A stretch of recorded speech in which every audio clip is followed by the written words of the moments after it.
So you've got me on the far left, James. Good afternoon. My name is James Acton. I'm co-director of the Nuclear Policy Program at the Carnegie Endowment for International Peace.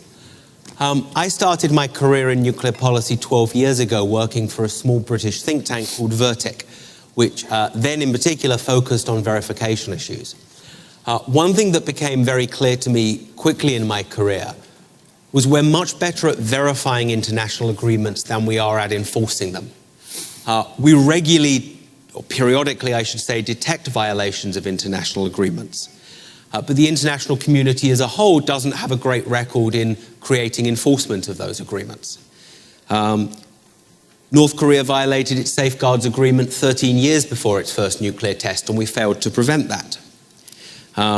Iran was found in non-compliance with its safeguards agreement. Eventually, the JCPOA was negotiated, which now the United States is in violation of. Under the under the INF Treaty, the United States and Russia have been trading mutual accusations of non-compliance. And I haven't even got on to questions relating to chemical and biological weapons. To discuss the challenges of international enforcement, and even more importantly, looking forward how we can do it better, I could not ask for three better panelists today. Sitting next to me is Ambassador Elaine White Gomez, currently permanent representative of Costa Rica to the United Nations in Geneva, and previously chair of the UN conference that negotiated the ban treaty. Sitting next to her is Ambassador Susanne Baumann, who is the German federal government commissioner for disarmament and arms control. And then sitting on my far left is Dr. Chris Ford, who's the US Assistant Secretary of State for International Security and non-proliferation. Actually, I should follow my own rules here. As everyone is hopefully aware by now, after the discussion with the panelists, everyone here is invited to submit questions. You all know the routine by this point. The app is available, as are pieces of paper, at the back of the room. Chris, I'd like to turn to you first. Because the United States has played historically such a key role in creating the rules-based nuclear order, and it's something that US officials such as yourself, I think, still think and say is very much in the US interest. The difficulty I have looking at the US position is even when other states are complying with their obligations, the United States sometimes doesn't play by the rules. You look at something like the US withdrawal from the Anti-Ballistic Missile Treaty in 2002, at a time when Russia was in compliance with the treaty. You look at the US violations of the JCPOA at a time when the US intelligence community overtly assesses that Iran is in compliance with that agreement. As a domestic matter, a president has the authority to do that. But my question to you is, internationally, why should other states play by the rules if the United States doesn't do so? I guess I'd answer your question, James, by disputing the factual premise that we're some kind of a scofflaw. Quite the contrary. I would argue that the United States is actually conspicuous by its fidelity to rules and norms of behavior. We scrupulously comply with everything, all agreements and commitments to which we have adhered. We follow the rules and try to enforce those rules upon others. And if at such point as we decide that there is too much cheating, for instance, to tolerate, we follow through procedures to get out of them pursuant to the terms of these deals.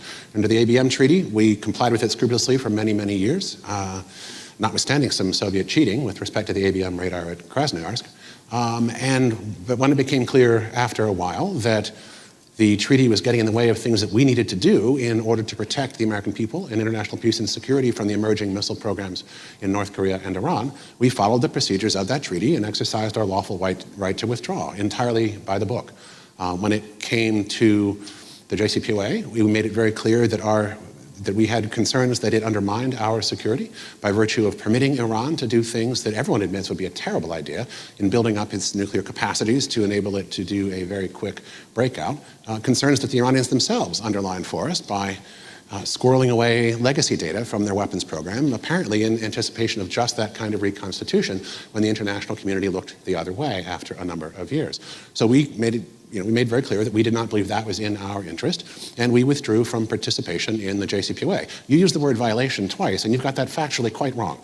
We didn't violate it. We withdrew from it in advance of taking the steps that we think are necessary to impose pressures upon Iran to drive it to agree to the kind of better deal that we think would in fact answer the nonproliferation mail in the ways that the JCPOA clearly did not do. When it came to INF, we spent years of engagement with the Russians, trying to get them to change course. And all the while, they were moving from flight testing to development to full-scale production and to deployment of multiple battalions of the illegal systems. And when we spent, after having spent all that time making it very clear to them that they needed to change course and they refused to do so, we withdrew because it did not seem responsible to us to remain in a deal that allowed the other side to do whatever it wished. So I would say that this is actually an example of scrupulousness and fidelity. I don't need in this crew, above all to quote Barack Obama to you, but I would remind you guys that in April of 2009, there were those words spoken on the square in Prague about how violations must be punished and words must mean something. I hope and trust that he believed that. We certainly do. And when we conclude that an agreement undermines our security, we follow the rules set forth in that agreement to withdraw from it.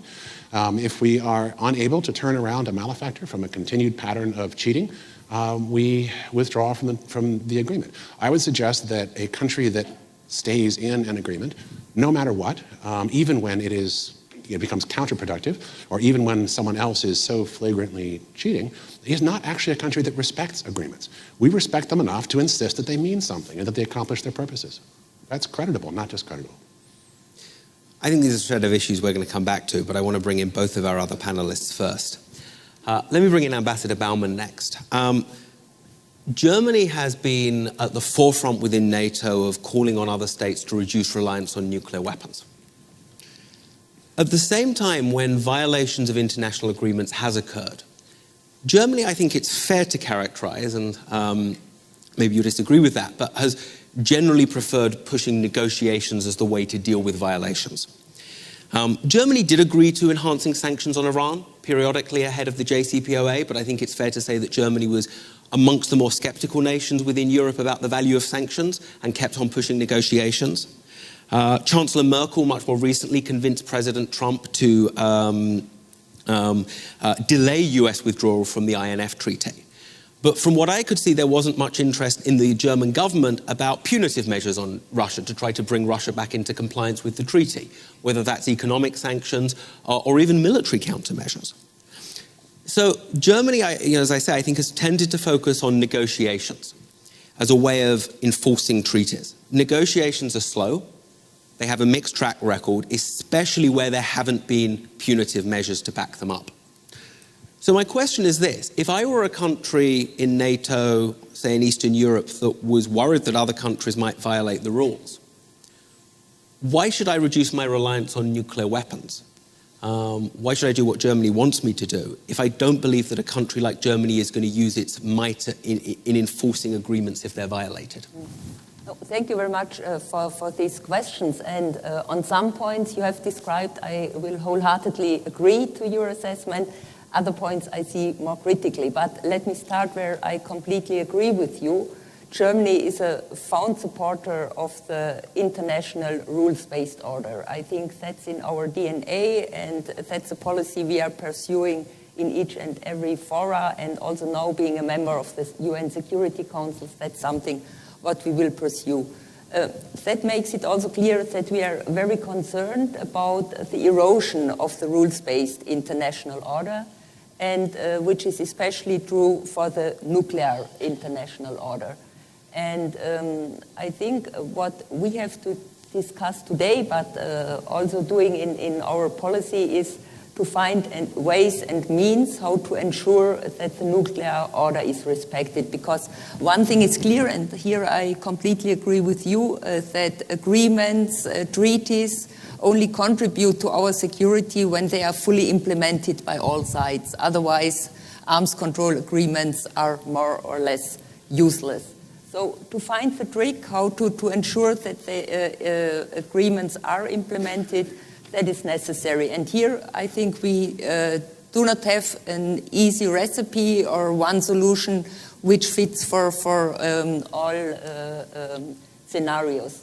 if you look, I think we have to look that sanctions can be a good recipe in some situations. I would like to give you a couple of examples where the German government was very much in favor of strict sanctions implementation. That was, for example, the illegal annexation of Crimea by Russia, which came along to remain in the nuclear field with the violation of the Budapest Memorandum. Here we were very much in favor of sanctions regime. The same is true, and here I do not agree with your assessment with regard to Iran, where we were also very much in favor of a strict sanctions regime in the run-up of the JCPOA. And I think this contributed to the Iranian willingness to come to the negotiation table. It's also true for DPRK, where we are also very eager to uphold the sanctions committee, now chairing the sanctions regime, now chairing the sanctions committee in the UN Security Council. I think right now we have to do everything that sanctions on DPRK are implemented, fully implemented, and I would say it's the wrong point of time to discuss or consider the easing of sanctions. But at the same time, we are also convinced that not only pressure leads to the implementation and to the respect of the international order, that we also need dialogue. And this is what you are right now doing with DPRK. We very much welcome the diplomatic efforts the US government is undertaking with regard to DPRK.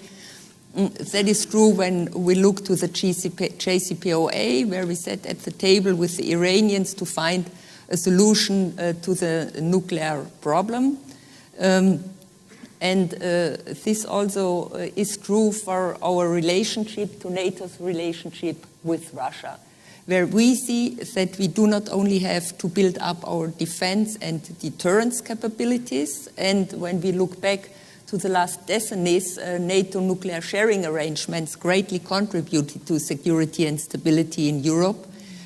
But that's not all. We also have to find ways and means to have a dialogue with Russia on these very difficult questions.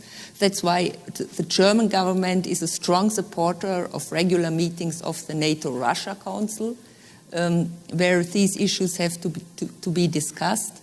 And it's our very clear position to ask Washington and Moscow to come to the table and to discuss the future of the New START Treaty, but going also beyond the New START Treaty, also to discuss the new strategic capabilities we see that Russia has developed, and also the new tactical capabilities. All this has to be discussed at the negotiation table. What we need is a dialogue on European stability, on European security. And with the combination of sanctions, of pressure, and of dialogue, I think we can contribute to secure the nuclear order, which is very complicated, but I think it's worth to try it. And I would even go a step beyond, not only securing what we have right now, but also looking where the technical developments are leading us, where we need new norms, new regulations. And if you allow me one last word, we also have to consider that there are new global players which were a little bit absent from the negotiation tables over the last couple of years, like China. But also China has to live up to its nuclear responsibilities, and we would like to see them more involved also in dialogue. Thank you. Ambassador, thank you. Let me see if I can go 3 for 3 with the panelists disagreeing with the premises to my questions and turn to Ambassador White-Gomez. As we heard in the discussion about the ban treaty in the previous panel, a lot of states that support the ban treaty, a lot of civil society supporters, view it as a way to stigmatize nuclear weapons.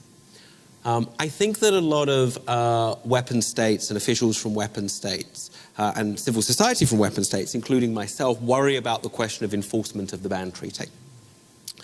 And when I look back over our mediocre record of enforcement over the last few decades, as I say, that's a concern that I share. So my question is, how concerned are non-nuclear weapon states adherence to the ban treaty about the prospects of enforcement? And if violations did occur, what would non-nuclear weapon states be prepared to do to try and enforce the treaty? Well, thank you very much, and it's a pleasure to be here. I do share with my colleague panelists the disagreement with the initial question. To start with, let's see, the interest in having a rules-based nuclear order that is well-functioning and that all the parties adhere to and comply with is not a concern of the ban treaty or the prohibition treaty. It's a concern of the overall rules-based. And the treaty, although it has not been very much welcomed by everybody, as we all know, it was negotiated with a very specific mandate to be a contribution towards nuclear disarmament in the understanding that additional measures, both legally binding and practical, would still need to be put into place to achieve a world free of nuclear weapons and for the irreversible destruction of nuclear arsenals. And also with a very specific mandate to be to negotiate a prohibition which would include a pathways towards nuclear disarmament that strengthens and complements the existing architecture. So that means even if not everybody wants to look at the prohibition treaty in that manner, the mandate for the negotiation was very clear in the sense that it had to look for complementarity. So the first question that one needs to answer is complementarity with what, and what is the state of affairs of the or the health of the overall rules-based nuclear order, and how it is that we're approaching compliance and enforcement. Is it only compliance with the existing legal obligations, or is the order complete? Are we missing pieces of this architecture? So in the first part about the compliance with existing legal obligations, we would have to say that an aspect that is central to the question is let's say the unbalanced implementation of the three pillars of the NPT and the lack of progress in the implementation of Article 6 and the specific measures agreed upon during the NPT review conferences by the nuclear weapon states. This needs to be addressed to strengthen the culture of compliance with all the components of this, because this is the aspiration. This was part of it is part of any contractual basis between different parties. In addition, we need to ask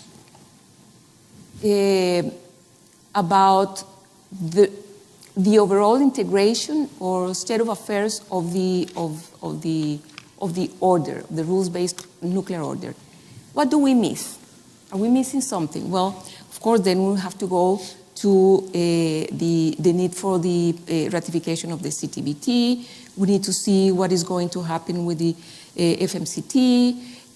And very important as well is how to build better linkages between the nuclear weapon-free zone treaties and the construction of a verification system that would that could be across the board, supporting the implementation of all the cycle of the nuclear weapons programs, being the prohibition all the way to prohibition and proliferation, all the way to the elimination of the nuclear weapons, and the strengthening also of the safeguards system.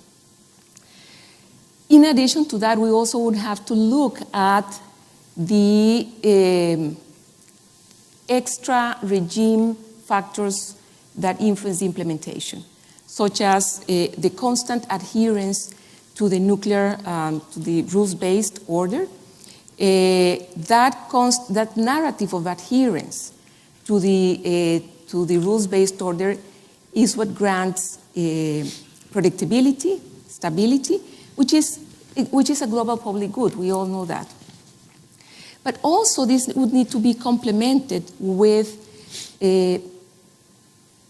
investing a lot of efforts, and this takes a lot of time and a lot of political resources to create conditions, both at the global and the regional level, to master, to build boundaries to conflicts and to tensions. Conflict and tensions are an integral part of humanity. We need to build different processes, mechanisms, institutions to manage those tensions so that they don't overflow the system. And I would like to mention the case, for instance, the case of Latin America and the Caribbean, because security is not a given. It's not something that happens automatically. The fact that Latin America was able to consolidate a nuclear weapon-free zone treaties, we also have to look at other historical traditions in Latin America as having international organizations, agreements within the whole region that would that create conditions and mechanisms to deal with conflicts that even include the inclusion or the possibility of taking conflicts to the ICJ. And that has been a very important aspect in keeping, let's say, governance and security in the region. Those things, I think, should be explored in all regions of the world. So what does the ban treaty has to do and what the countries need to or are ready to undertake in order to make sure that the provisions of the treaty are going to be, all the parties are going to be in compliance with the treaty. The first thing is to continue to develop the provisions that were the responsibilities that were put into the meeting of state parties to further develop those aspects of the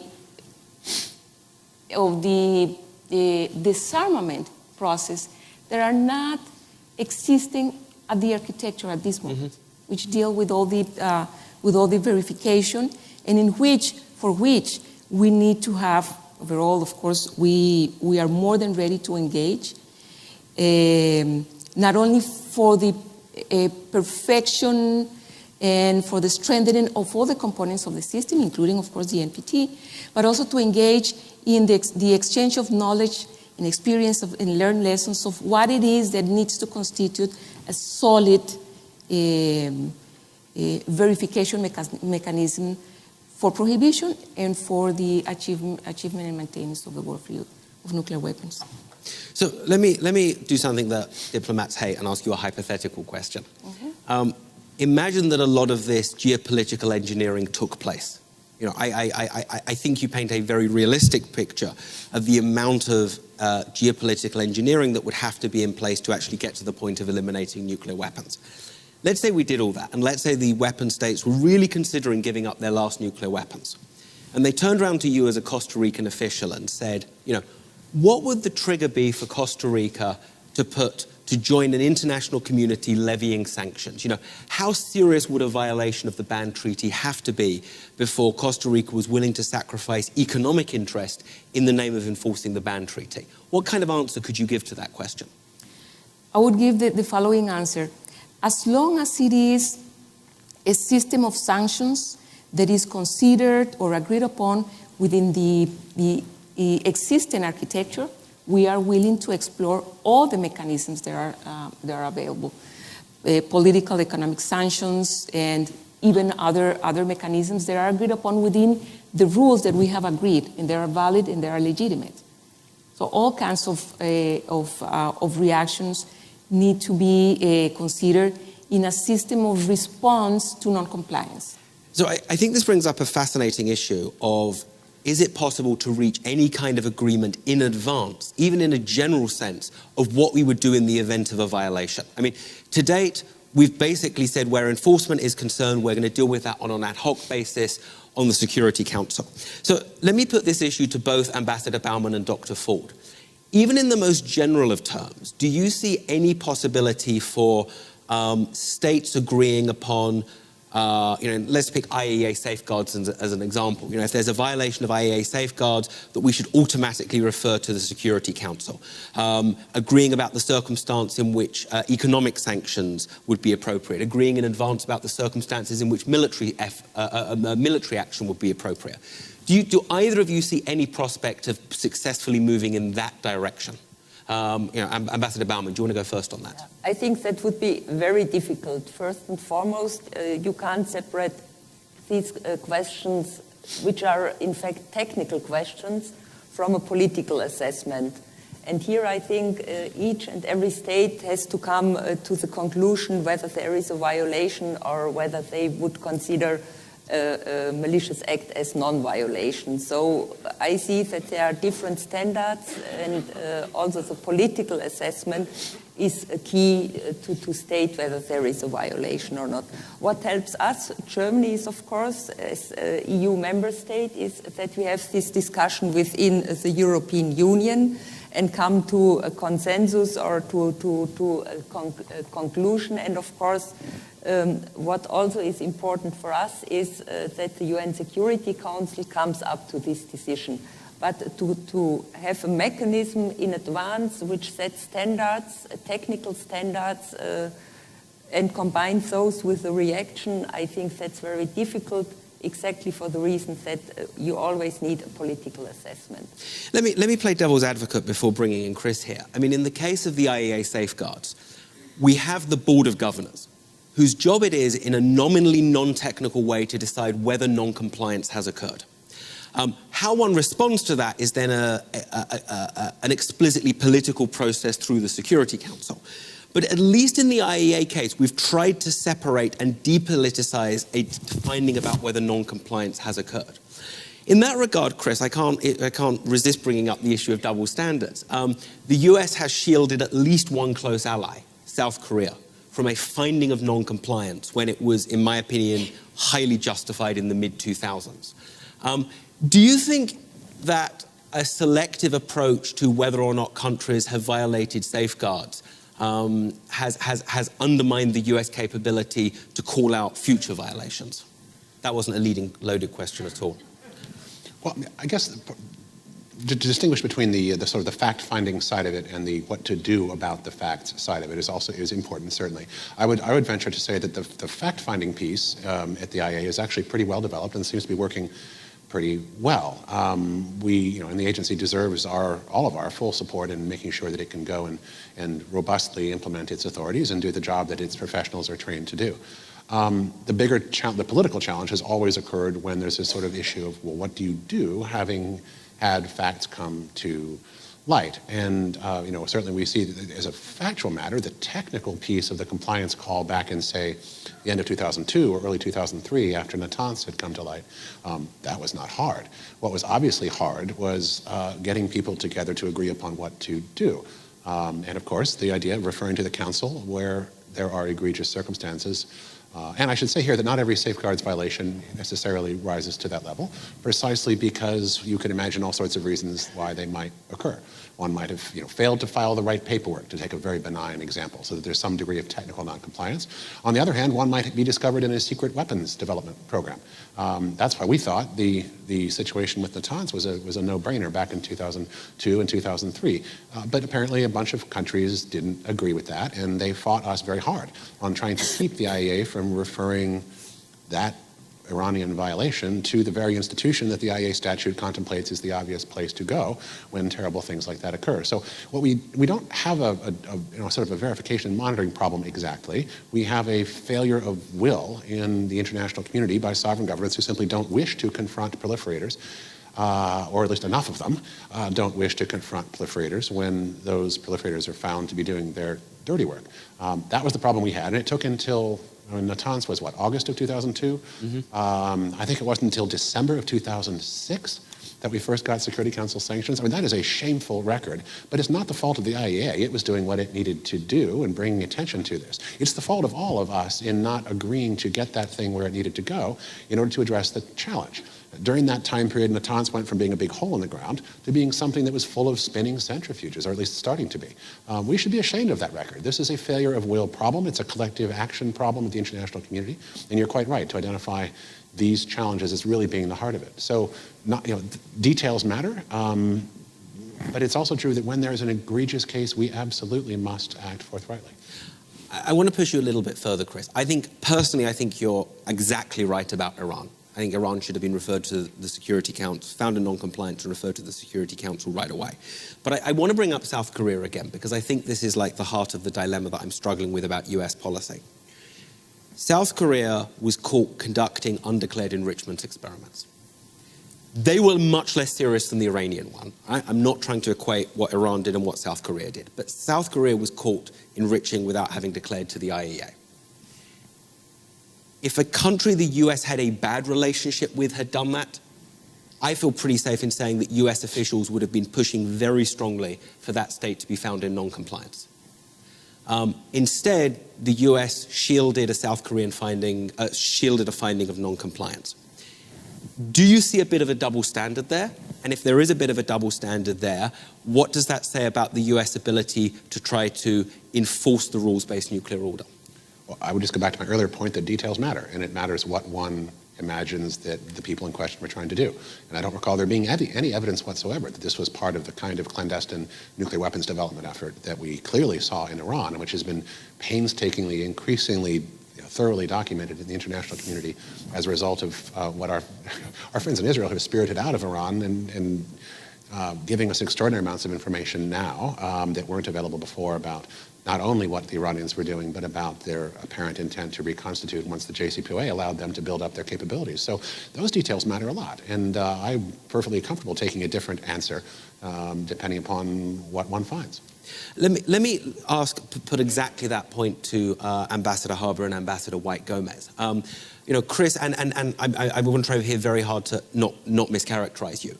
But would it be fair to say that what you're saying is in deciding whether non-compliance has occurred and assessing the severity of that non-compliance, we should try to take the intent of the intent of the state into account, amongst other factors to do with what has occurred over what time frame, the degree of transparency. Is that a fair characterization of your position? I think there's a continuum from really egregious weapons programs that you discover and you have sort of this oh my god moment and you need to do something about it, all the way down to mere technical violations, which when one brings attention to them are fixed because they are being addressed in good faith by the parties involved. There's a world of difference between those two things, and you need in every case to evaluate where you are in that continuum. So let me then ask Ambassador Baumann and Ambassador White-Gomez, to what extent do you agree with that way of thinking about non-compliance? To what extent do you think that can be done fairly, or to what extent do you think that leads to double standards in enforcement? Let me go to Ambassador Baumann first. Yeah, of course, there is always the danger there to talk about double standards. But here, I would agree with Chris Ford and to say that you really have to look into the case and you have to have the whole picture. So for me, it would be important what kind of country is in violation, or what kind of violation do you see, and really refer, is it technically, with which intent does it come? And you really, and that was the problem of the question you asked me before, that's the problem that I would have difficulties to set up fixed standards in which would lead to a reaction. So to look carefully into the case. And it's a little bit of realpolitik, I have to admit. But of course, a country from which we know that it has a bad intention, that it shows malicious activities also in other fields, seeing some dangerous activities in the field of enrichment, for example, would lead to other reactions than a country which has another track record. Ambassador White-Gomez, is that kind of case-by-case approach viable for enforcement in your opinion? I think we have to make a distinction between the facts and the mechanisms that allow us to receive the facts and to assess the complexity or the level of violation or the dimension of that violation. But it's always, in my view, it's always going to be a political decision for which states and the bodies where those decisions are made are going to be accountable for, either political, economically, legally, but it's always going to be a political decision. You cannot leave the assessment to automatic mechanisms.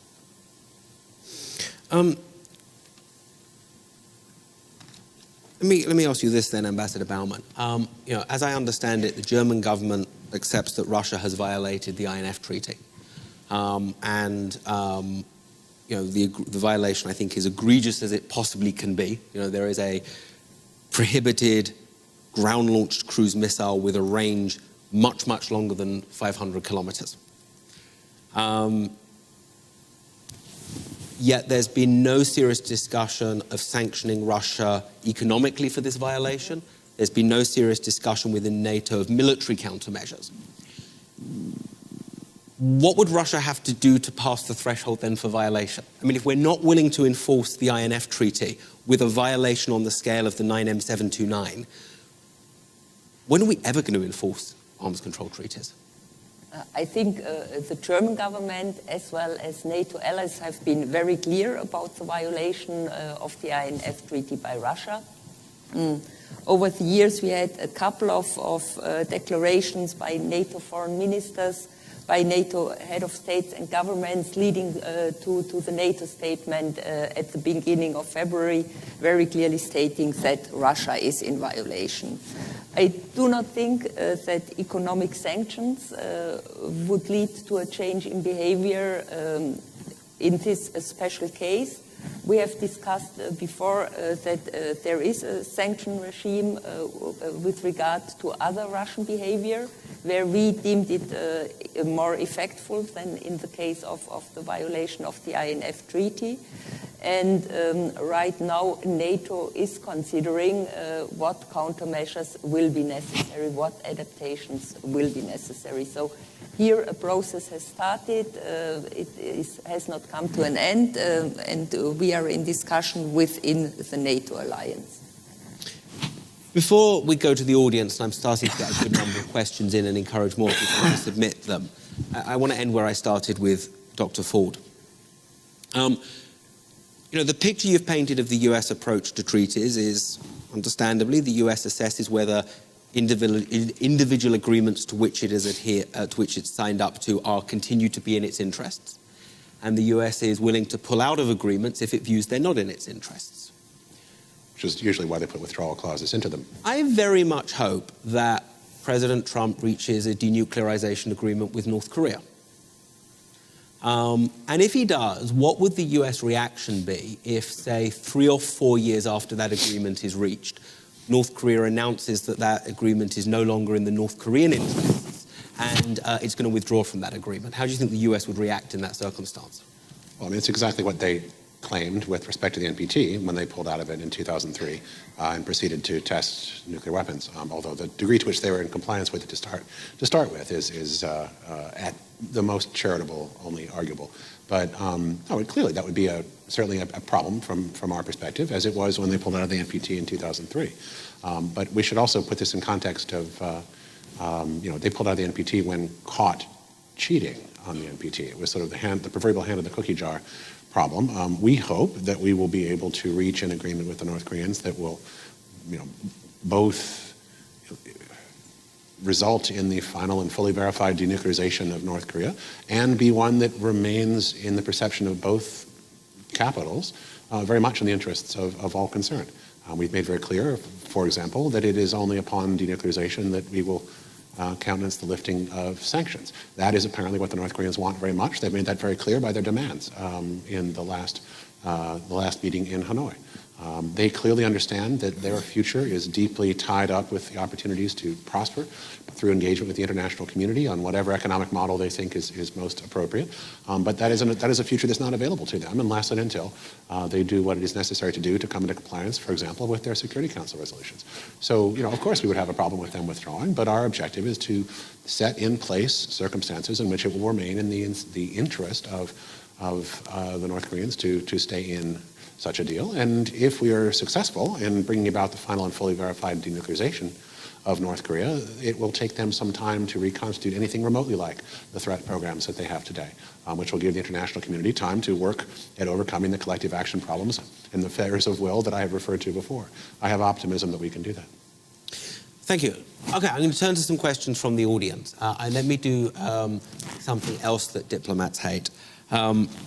Daryl Kimball says, for each speaker, yes or no. I'm going to ask you to say yes or no, and then I'm going to give you each a chance to explain your answer. So I'm going to kind of compromise with what Daryl wants and what you're going to want. So for each speaker, yes or no. If the US and Russia terminate INF, and if they fail to extend or replace New START, and are not actively engaged in disarmament talks, would they be complying with their NPT Article 6 legal obligations? I'm just going to say that again because it was quite a long question.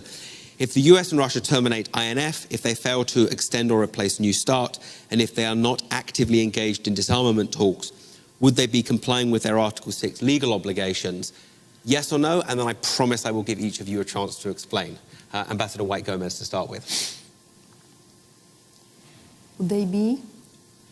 In complying with their Article 6 legal obligation, NPT Article 6 legal obligations? No, they would not. Ambassador Baumann? There is no easy yes or no. She's right, I figured we might be about to hear that from Dr. Ford as well. I'm going to greatly disappoint Daryl by not sitting here and going yes or no.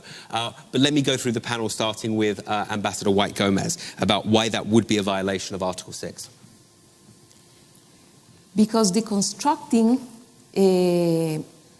the group of agreements that constitute the rules-based nuclear order goes against the mandate to pursue negotiations and to take additional measures towards disarmament and the achievement of a world free of nuclear weapons. So if you are going backwards and just unleashing or freeing your hands in terms of not being committed to any kind of regulation, that is against the will of the negotiators in Article 6, to see constant progress. Ambassador Baumann. Of course, the non-prolongation of the New START Treaty and the final end of the INF Treaty are 2 points which are of great concern to us. But if in parallel the US would ratify the CTBT, for example, then this would be a very welcome step. I would point out that Article 6 actually doesn't require constant progress. What it requires very clearly and very specifically as a result of a whole lot of debate during the negotiations of the treaty is that the parties pursue negotiations in good faith on effective measures to facilitate the achievement of disarmament. I'm getting the phrasing slightly wrong, but you get the point. And the question, I think, to answer would be, to what degree are all of the parties in question failing to pursue negotiations in good faith? Article 6 does not require that you say yes if offered a deal that is not an effective measure, or that you work with the party who is not in good faith. It requires that you try. And I have every anticipation that we will continue to look for opportunities to do this right. But if the Russians don't give us an opportunity to do it right, it is no violation of Article 6 to say no to a terrible offer. Very straightforward, and that's what's baked into the text of Article 6 itself. In relation to earlier comment made about lack of progress in implementing Article 6, here on the panel, I would also point out that if my math in my head is right, we are at something like down by 88% from our Cold War total of nuclear arms. That is not an insignificant thing, and I would dispute the characterization of lack of progress. I would suggest if you think that there is a lack of progress today, that you accept a 88% reduction in your salary next year and see if that makes you comfortable, or perhaps come to work tomorrow wearing only, after having removed 88% of your clothing and see how that works, right? I think you might have a different view. This is a very significant record of progress, and I don't want to downplay that or let it be left on the record that there is somehow a major failing here. We have and continue to pursue negotiations in good faith, but the treaty doesn't require, unfortunately, that the Russians play back in good faith. So far, they're not being very good at it, but perhaps they will. I don't think it's going to be productive for this panel to try and debate the second part of your answer about about whether progress taken to date has constituted compliance with Article 6. But I do want to ask Ambassador Bowmans and White Gomez, if you want to weigh in on the first part of Chris's answer, the question that Article 6 doesn't require constant progress, it requires good faith negotiations. And that from a US perspective, if Russia's not willing to negotiate in good faith, what's the US supposed to do about that problem? Do either of you want to weigh in on whether or not that dynamic affects your assessment of US compliance with Article 6? Who should start? Please. No, what we would like to see as a German government is constant progress in nuclear disarmament, despite the fact that the security environment is very difficult at this point of time. And this really has to be taken into consideration. However, we think that there is room, that there is space for constant progress, and we very much appreciate that the P5 are getting together, that there seem to be a little bit of new dynamism in the process, and that's something which we really would like to encourage. Despite the difficult security environment, I think nuclear weapon states can make progress with regard to the transparency, for example, in their arsenals. They could make progress with regard to doctrines, to the declaratory policy. We have discussed this on many occasions that, for example, the issue of negative security assurances could give assurances to non-nuclear weapon states. The P5 could make progress on verification, and I think the verification issue is also something which gives confidence to non-nuclear weapon states that progress is made. So I see a lot of fields of activities where the P5 could engage despite the security environment. And I even see room, looking back to 2013, Berlin, President Obama, to further reductions in the nuclear arsenals without having a destabilizing effect on the security environment. If I might barge in too, James, I would also Article 6 doesn't justify let me just ask Ambassador White Gomez, and then I will come back to you. But let me go to Ambassador White Gomez first on this issue about whether compliance with Article 6 merely requires good faith negotiations or whether constant progress is required. Well, there is a goal that was established, which is general complete disarmament and complete disarmament. So if there is that goal, it is not a goal of engaging in good faith negotiations to achieve some progress. The goal is to achieve general and complete disarmament. So the expectation would be constant progress. We would have to acknowledge, of course, every single progress needs to be acknowledged. And, reductions in the post-Cold War area need to be acknowledged. But we need to see constant progress to achieve the goal that was agreed upon all of the member states. Dr. Ford. My apologies for jumping in. I wanted to point out that Article 6 refers to all states. And I think it is also important to remember that it's an obligation of every party to the treaty under Article 6 to contribute to pursue negotiations in good faith. And I would also point out that's exactly some of the things that we are trying to encourage and to build a foundation for right now, especially with our initiative on how to create an environment more conducive to the elimination of nuclear weapons. We are in the process of developing a program for bringing parties from around the world together to talk constructively, we hope, about how to make the international environment one that will be more conducive to the kind of progress that I think ultimately everyone wishes to see, kind of progress that is very challenging in the world right now. But the way that one gets to that progress, I think it's very clear that it needs to go through the amelioration of the security conditions that condition how it is that states approach nuclear weapons, either those that may seek to acquire them still, or those whose cooperation, by virtue of being possessors, will be necessary in order to get to the end state of elimination eventually. You mentioned, James, the idea of geopolitical engineering to get to that place, and I believe, Madam Ambassador, you also referred to creating conditions to build boundaries to conflicts. I would encourage you all to remember that phrasing. This is important, and that is the kind of discussion in which I think all parties, as many as possible, should be engaged, in which we are actively trying to do. That is itself a direct contribution to the objectives of Article 6. It is in conformity with the letter of Article 6, and it's in conformity with the principles that I think are very importantly expressed in the preamble of the NPT, where it speaks of easing tension and strengthening trust between states in order to facilitate disarmament. Well, let me give credit where credit is due. Geopolitical engineering is Laurie's phrase, and building boundaries on conflict was Ambassador White Gomez's phrase. But if you want me to credit for, I'll happily take that. Duly correct. Okay, let's go to a new question. I've got a question here. I think it's a great question from Andrew Redding, who points out that the INF Treaty had sunset provisions on the verification arrangements. I think it was, there's people in this room who know it a lot better than I think it was 3 years of verification arrangements, was it, on the INF Treaty? But after a certain number of years, the inspection regime of the INF Treaty ceased to be. So he asks two questions. He says, in your estimation, did this design feature affect Russian non-compliance and the agreement's eventual abandonment? And secondly, are there lessons to be learned from this case for future arms control mechanisms? And that could be European security arrangements, that could be a world without nuclear weapons.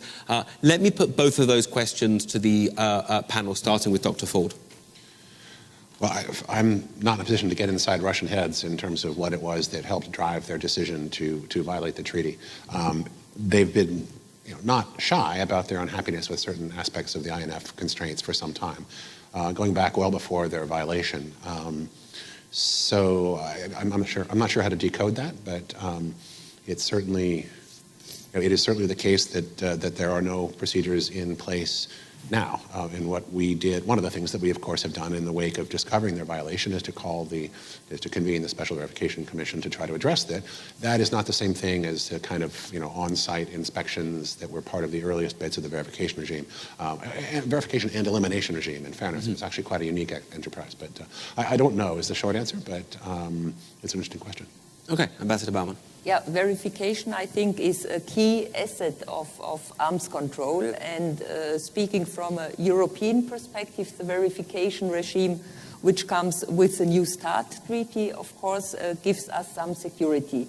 Of course, you could always argue you have intelligence agencies also working, but I think verification regimes contribute also to transparency and to mutual trust, which I think is a key asset of arms control.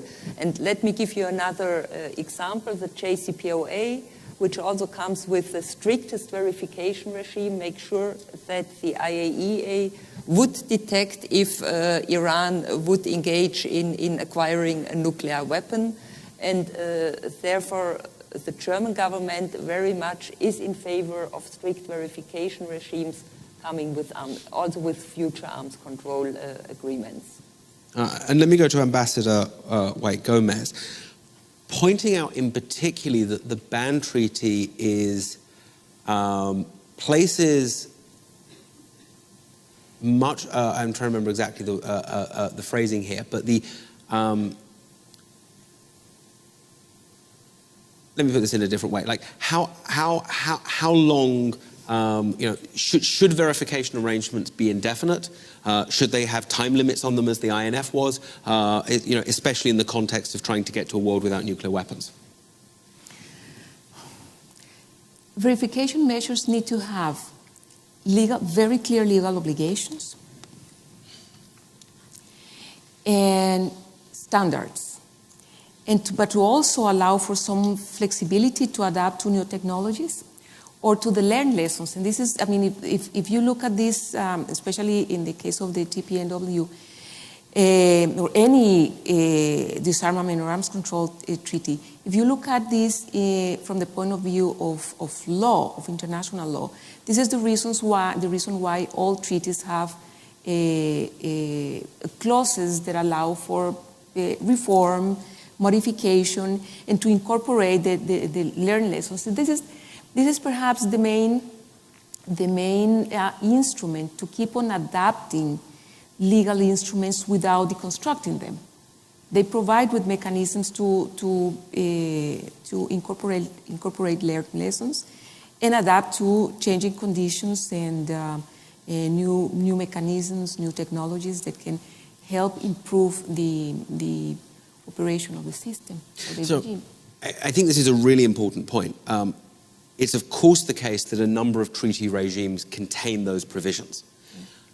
I think in practice we've been very bad at implementing those provisions. I mean, the immediate example that springs to mind is Annex, and people can criticize me for getting it wrong here, Annex 2 of the additional protocol, is it? The one that has all of the different technologies that were supposed to be much easier to amend. We've never actually amended Annex 2 of the additional protocol. In the case of IEA safeguards, there is a lot of technology that the IEA Secretariat argues would be useful for doing safeguards. There's also deep resistance amongst states for changing that because they don't want to accept the greater intrusiveness associated with that. So agreeing with you that in principle, treaties and agreements often contain provisions that allow response in verification to be improved in light of technology. Why should they give me greater confidence in verification if in practice we very rarely use them? But again, you have to distinguish the political process and the political decisions for which you are accountable for from the mechanisms and the role of the bureaucratic institutions that are established to support the political decision-making process. So if the bureaucratic institutional basis is working and is giving good advice, and is highlighting the ways in which the system can be improved. But the problem lies with the decision-making process. Then you go there and try to work on identifying the reasons why there is resistance to adapt or there is resistance to tackle, let's say, underlying reasons that might make states fear change in the compliance mechanisms. So there are two sets of questions that you will need to identify when you need to actually either correct something that is not working properly or to accelerate the pace of change. Because I think in the case of the AIE safeguards mechanisms, what you need is to accelerate change and improvement and so that you can make the system more robust and more adaptable to the lessons that you have learned that have shown where the gaps are of the system. Let me put this. I think this is a fascinating issue. Let me put this issue to both Dr. Ford and Ambassador Baumann. Dr. Ford, in the US case, we're only subject to IEA safeguards on a voluntary offer basis, so it's a little bit of an exceptional case. In the case of strategic arms control, however, there's always been this attitude that you negotiate the agreement and the last thing you want is for it to change because you're dealing with nuclear weapons and, we just want to agree and implement it. Do you think, looking from the INF experience, there might be value to making strategic arms control agreements more flexible, to be able to incorporate developments in technology, where the United States is one of the recipients of verification? Well, with the caveat, of course, that arms control questions like that are not my lane on the road to the State Department. I would say, looking at the IEA safeguards situation, perhaps as an analogy, it certainly can be the case, as we've seen in the IEA context, that understandings of what it is necessary to have in place in order to do the job properly can evolve.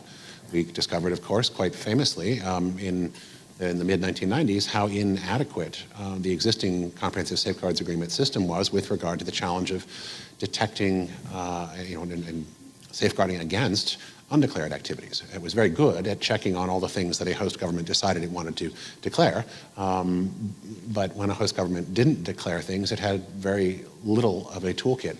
Not none, but it was a challenge to meet that. And as a result of that understanding, of evolving understanding of what it was necessary to do in order to provide some of the assurances that the system really needs to be able to provide, of course, is where the additional protocol came from. And we've been working very hard to try to promote it, both in terms of states adopting it and making sure that the Iranians continue to apply it provisionally, and also in terms of trying to make it a condition of nuclear supply. Because we don't think it's actually appropriate for suppliers of nuclear technology to try to use laxness on safeguards as a tool of competitive advantage.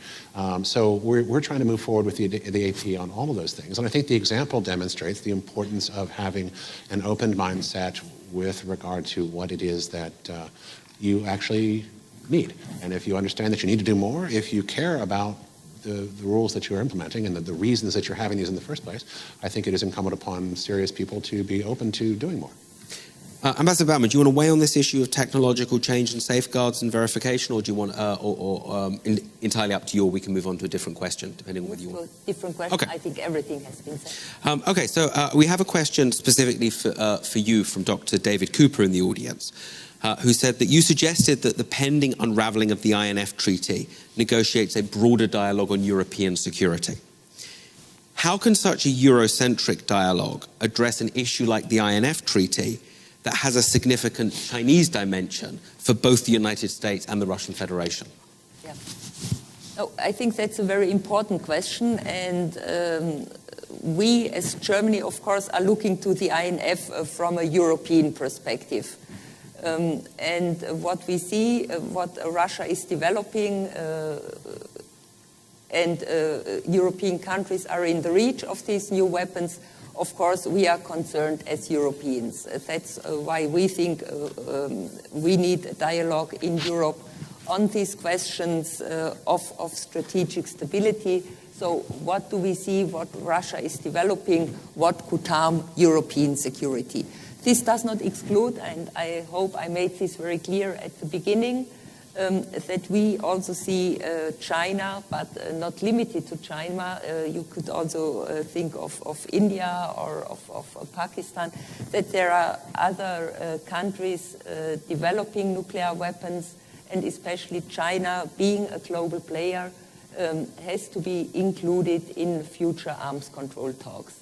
And whether they will agree to the idea of multilateralization of the INF Treaty, I very much doubt about it. But our appeal to the Chinese government would be to live up to their responsibilities to act as a responsible nuclear power.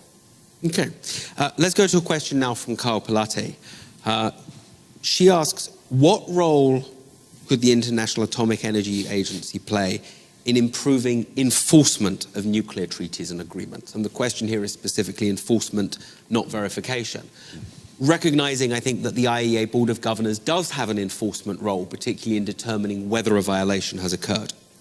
So what role should the International Atomic Energy Agency play in improving the enforcement of nuclear treaties and agreements? Would there need to be changes made by the IAEA or by the international community in relation to the IAEA? Let me begin with Dr. Ford and just come down the line in this direction. First rule of thumb would be that I would urge anyone considering that not to break what already works. As I said before, my impression is the IAEA is doing a pretty good job in its basic factual development within the scope of the authorities given to it. We should support it doing that work as vigorously and robustly as we can. Whatever changes might be considered, I would strongly urge that it be thought through so as not to damage that. If there were an automaticity in enforcement, for example, I would be a little uneasy with that in the sense that some of you who are old enough, been around the non-pro business as long as I have, might remember that there was a very famous comment made by President Bill Clinton in respect to mandatory sanctions under the Arms Export Control Act back in the 1990s with respect to China and Chinese proliferation transfers. And he rather, I think, incautiously said at one point in public that he was concerned about mandatory sanctions because of the pressure that they created to fudge, those are his words, to fudge findings of fact. I would worry that an entanglement of the IAEA Secretariat, for example, with enforcement questions, which are really where this sort of collective international failure of will problem becomes the most acute, that might displace the contestation back into the finding of facts and damage what already works right now pretty well and that we would want to make sure that we preserve. So I'm a little uneasy with the idea. Ambassador Baumann. Yeah, I completely agree with you. I think the IAEA as a technical organization is doing an excellent job in verifying nuclear activities, and my plea would be that the IAEA concentrates on what they are doing, and enforcement, of course, would lead to the question you have asked before, and which makes it very difficult for states to give away this prerogative to decide whether enforcement should take place or not. So to keep the IAEA focused on the work they are doing right now, verifying, but enforcement, I think, would be a step too far. Ambassador White-Gomez. Again, I would go back to the previous reflection in the sense that the IAEA is a technical organization. You have to separate the technical work from the political decisions. You can improve and keep on improving on a permanent basis the mechanisms or the instruments or the protocols that are at the hands of the verification system. But then there will have to be a point in which a political decision would need to be made, because the current system, we already know that, and this was part of the challenge when negotiating the Treaty on the Prohibition of Nuclear Weapons. There was resistance on the part of the Board of Governors to even think about the possibility of the agency to play any role in the other phase of verification that deals with elimination and nuclear disarmament in general. So if that decision is maintained, then it is a responsibility of the international community. There is a global public good that needs to be built that deals with the issue of nuclear disarmament verification. And somebody has to do it. And so if the agency does not do it, we will have to find the way to identify a competent international authority, which is the concept that is included in the treaty. And even the issue of the protocols, which is very interesting, because the treaty does acknowledge that most states of the world, following their legal obligations, both with the NPT and the Nuclear Weapon Free Zone treaties, already have agreements, either the Comprehensive Safeguards Agreement or the additional protocol with the agency. So what the treaty did was to ensure that the legal obligation requires that states maintain at least their current AIEA safeguards obligations, without prejudice to additional instruments to be adopted in the future to further strengthen the already existing standards. Meaning, we recognize that what we have in place at this moment is not sufficient for the process of nuclear disarmament. I apologize that there was one last big philosophical question I was saving for the remaining 1 minute, 45 seconds. So let me see if any of the panelists want to take this very briefly. It's from William Alberque, who says, would you agree that there are core disagreements on the meaning of arms control and its, and its role as a tool to improve security? And that this misunderstanding drives disagreements on enforcement and sanctions. And without putting words in his mouth, I think what William's getting to is the question is arms control a tool for boosting strategic stability, for going to zero? Is there a disagreement on what arms control is for, and does that affect enforcement? Can I ask if any of the panel wants to engage on a big philosophical question in less than a minute? Chris. The less than a minute part, I can't promise. Yeah, he's laughing, he knows.